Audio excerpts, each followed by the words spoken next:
So according to schema theory, students have to have background knowledge. Otherwise, they cannot move forward. So what happens if students don't have much or any background knowledge that they can bring to bear to the topic?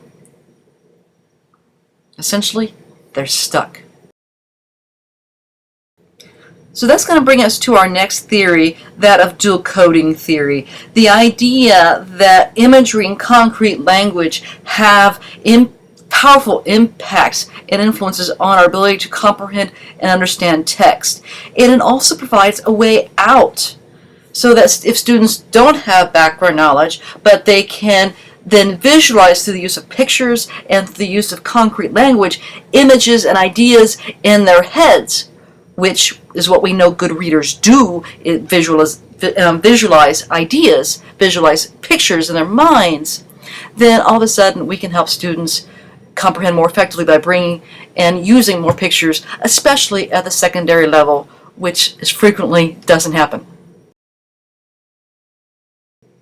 And that's what this image just kind of highlights, is that we see these words, we see angry man, surveyor, Elvis, sick child, but then we can call to mind these images that connect with these words and phrases, and so then we can connect to them much more effectively.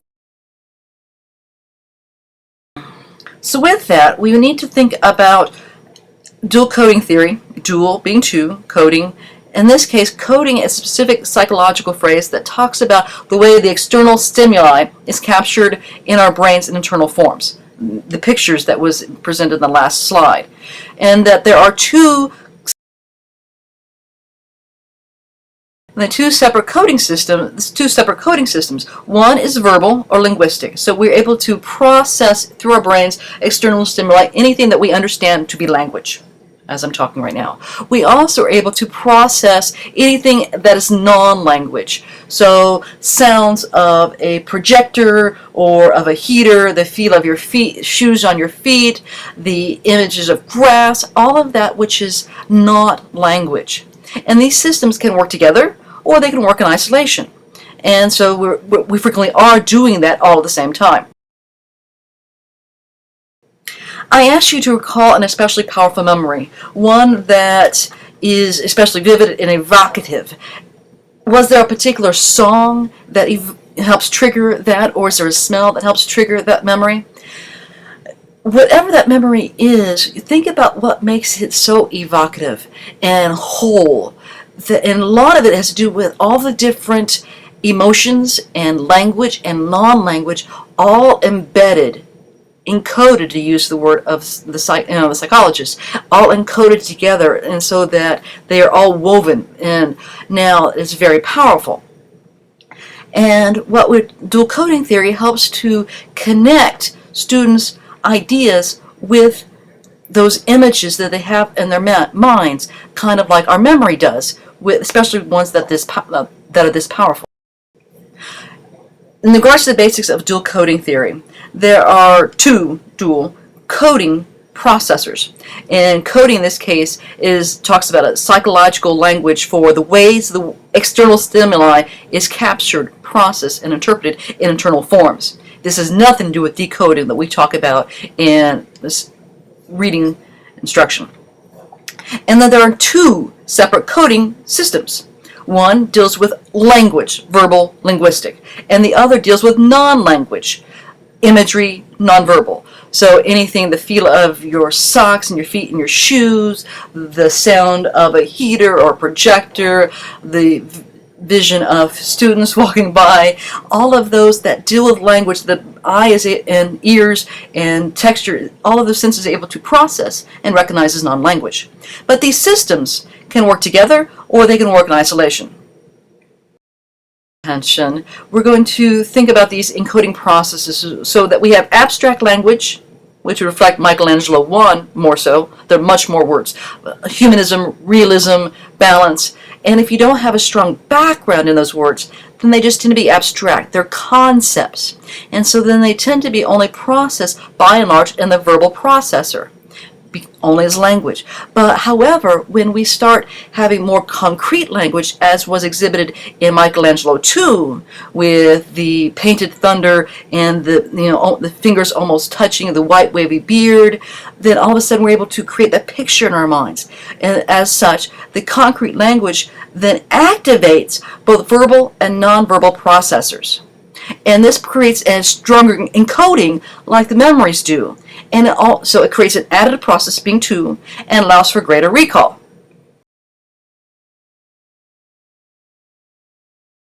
To illustrate, I bring this picture of the dust storm and the Dust Bowl from April 14th, 1935, otherwise known as Black Sunday. And you look at those big, billowing, they look like clouds, but that is dust that is rolling in. And I'm going to read to you a little bit out of the dust. And I have a PDF that is attached to Blackboard so that you can read along and read after I continue. Blankets of black. On the first clear day, we staggered out of our caves of dust into the sunlight, turning our faces to the big blue sky. On the second clear day, we believed the worst was over at last. We flocked outside, traded in town, going to stores and coming out, only to find the air still clear and gentle, grateful for each easy breath. On the third clear day, summer came in April, and the churches opened their arms to all comers, and all comers came. After church, folks headed for picnics, car trips. No one could stay inside. My father and I argued about the funeral of Grandma Lucas, who truly was no relation. But we ended up going anyway, driving down the road in a procession to Texhoma. 6 miles out of town, the air turned cold. Birds beat their wings. Everywhere you looked, whole flocks dropping out of the sky, crowding on fence posts. I was soaking in the truck beside my father when heaven's shadow crept across the plains, a black cloud, big and silent as Montana, boiling on the horizon and barreling toward us. More birds tumbled from the sky, frantically keeping ahead of the dust. We watched as the storm swallowed the light. The sky turned from blue to black. Night descended in an instant, and the dust was on us. So what hopefully you have observed is that with abstract words, concepts, you have to have a lot of background knowledge for it to make sense. Otherwise, there are no reference in our brains to call upon. And as such, then the language gets processed only through the verbal processor. And because there is less going on, comprehension goes down and recall goes down. However, when you have concrete language, as demonstrated in Michelangelo 2, or here clearly with Out of the Dust, we're able to see in our minds these images, and we can hear, and we can see, and almost smell and taste, in case this is the dust. And so then this activates our verbal and nonverbal processors both. And that's what's so powerful, is how that works, is that our brains actually process the nonverbal as if it was really going on as well. As a result, comprehension goes up and recall goes up. So to connect these two ideas to our bigger idea of completing or comprehending, if we help students, in fact, activate their background knowledge, which is the key idea in schema, that if we activate background knowledge, then we can assist in their engagement, help them be more ready to learn, and then in fact do learn better. However, if students have limited background knowledge, then we're stuck.